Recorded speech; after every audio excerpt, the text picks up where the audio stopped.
Oke teman-teman, selamat malam. Mau iseng, mau ngobrol dengan HP.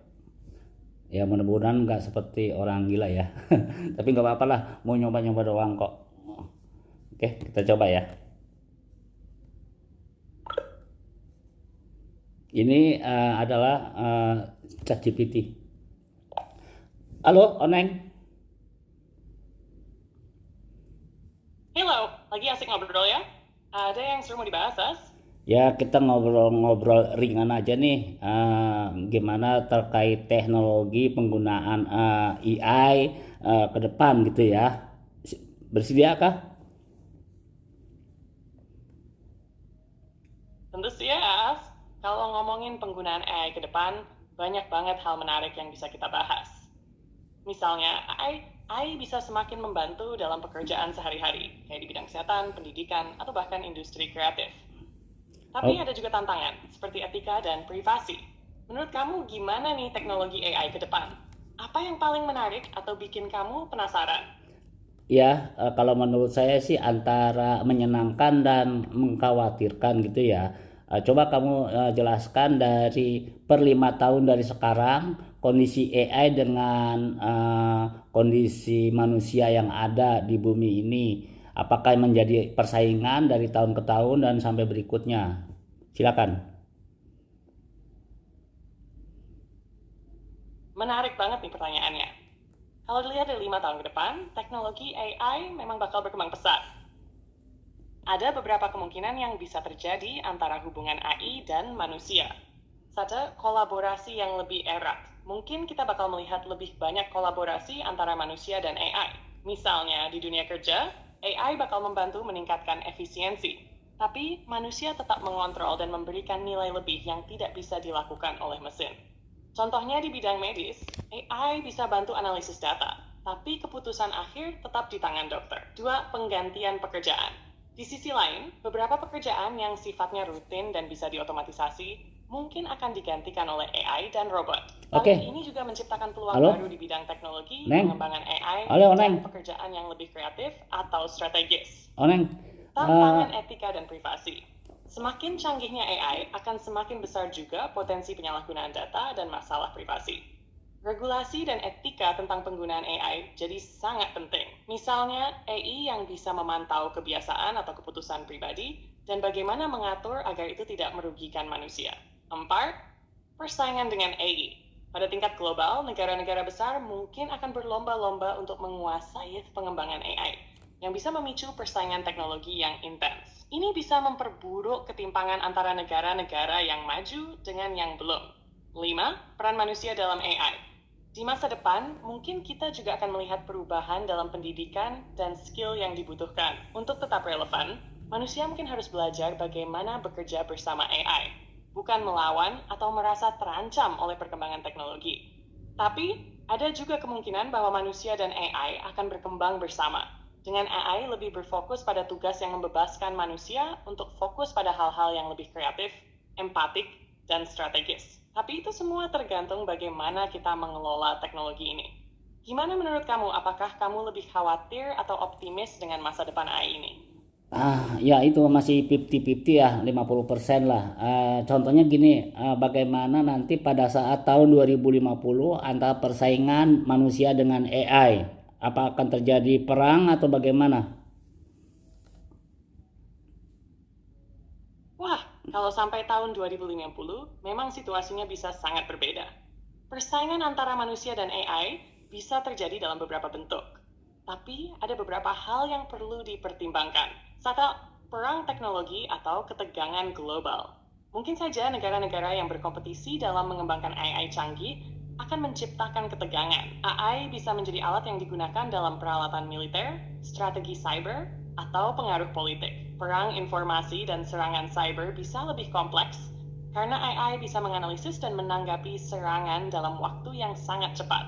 Tapi, ini juga bisa berujung pada kebutuhan regulasi internasional untuk mencegah AI digunakan dengan cara yang merusak. 2. Kehilangan pekerjaan dan ketidaksetaraan sosial. AI bisa menggantikan banyak pekerjaan manusia yang berpotensi menciptakan ketidaksetaraan sosial. Di satu sisi, Orang yang terampil dalam AI dan teknologi bisa semakin kaya, sementara yang lain terpinggirkan karena pekerjaan mereka digantikan oleh mesin. Kalau hal ini tidak ditangani dengan kebijakan yang tepat, bisa menimbulkan ketegangan sosial dan bahkan kerusuhan. 3. Kolaborasi dan sinergi manusia AI. Mungkin saja manusia dan AI tidak harus bersaing, tapi malah bekerja sama untuk menciptakan dunia yang lebih baik.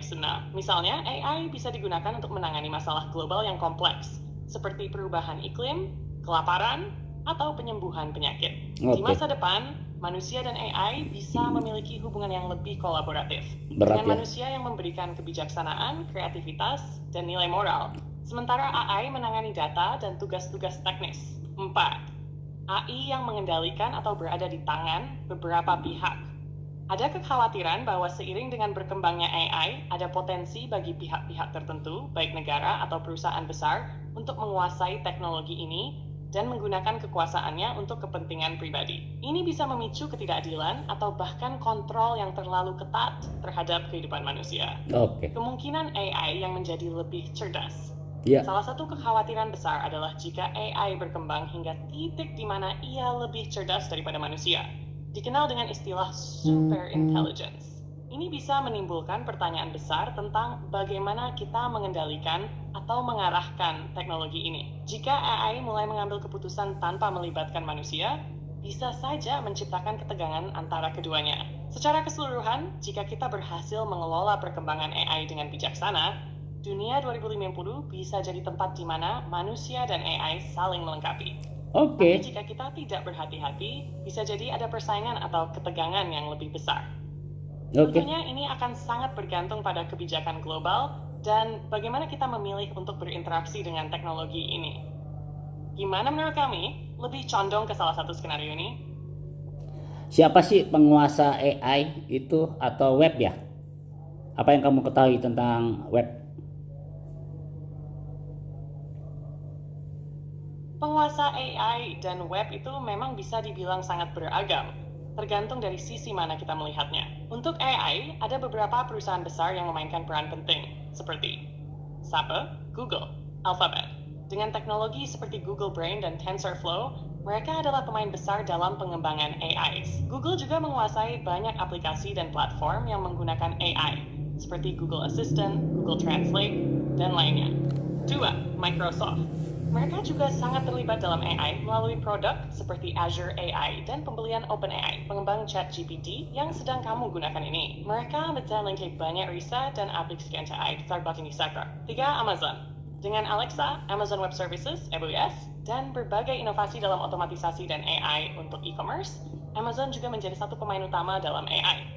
Meta, Facebook. Mereka menggunakan AI untuk mengoptimalkan pengalaman pengguna di platform mereka, seperti Facebook, Instagram, dan WhatsApp. Selain itu, Meta juga melakukan banyak riset tentang AI, terutama dalam bidang metaverse. 5. Baidu dan Tencent.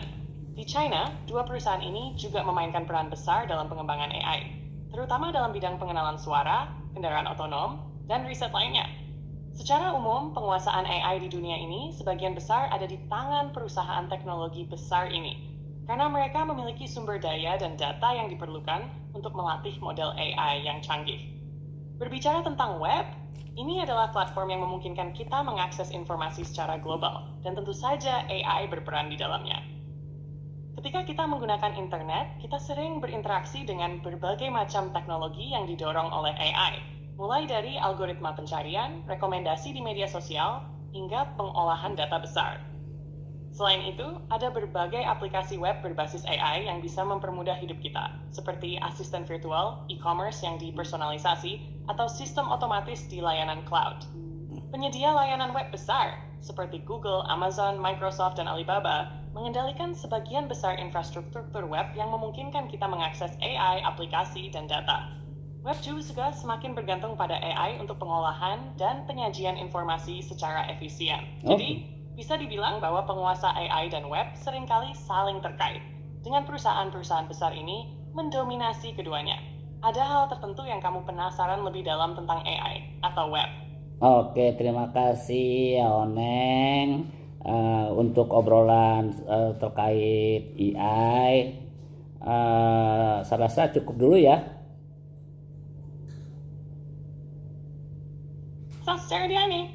Senang bisa ngobrol dengan Mas Neil. Kalau ada hal lain yang ingin dibahas nanti, kabari aja ya. Oke, assalamualaikum warahmatullahi wabarakatuh. Waalaikumsalam warahmatullahi wabarakatuh. Sudi Arni. Semoga hari kamu menyenangkan.